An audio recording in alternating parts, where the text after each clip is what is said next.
Почитувани, изминаа 2 години од мандатот на Златко Марин и СДС. 2 години во кои освен нови згради, криминал, лично богатење, лаги и измислици не видовме апсолутно ништо сработено од страна на Марин.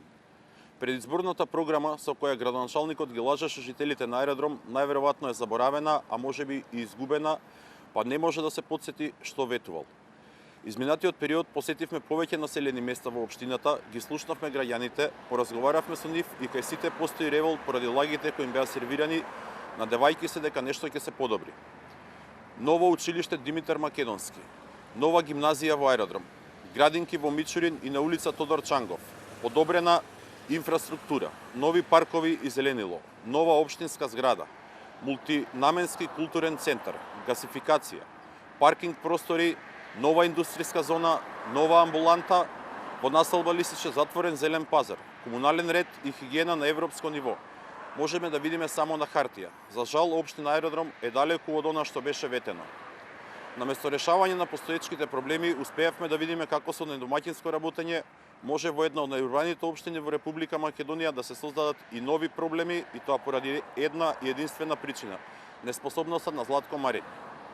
Парковите скоро и да се исушија, зеленилото се претвори во жолтило.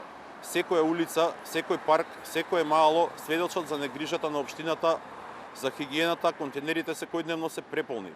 Кал, прашина, ѓубре и депонии станаа синоним за општина Аеродром. Ветуваа здрава и чиста животна средина, чист воздух за сите. Единствено што реализираа е тоа што мерната станица за квалитет на воздухот е исклучена веќе 2 години. Апсолутно нула реализирани проекти за подобрување на квалитетот на воздухот. Ама затоа исечени десетици здрави дрва, повеќегодишни дрва, изградени огромни број на нови згради, уништена инфраструктура сведочат за катастрофата што и се случува на општина Аеродром, која што има име и презиме Златко Марин.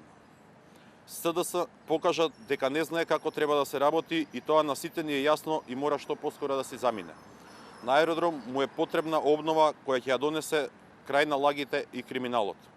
Затоа ВМРО-ДПМН и во наредниот период ќе продолжи да биде со граѓаните на општина Аеродром. Ќе ги посетиме сите населени места се со цел да ги слушнеме сите проблеми кои ги имаат и согласно на надлежностите ќе се обидеме да најдеме заеднички решенија.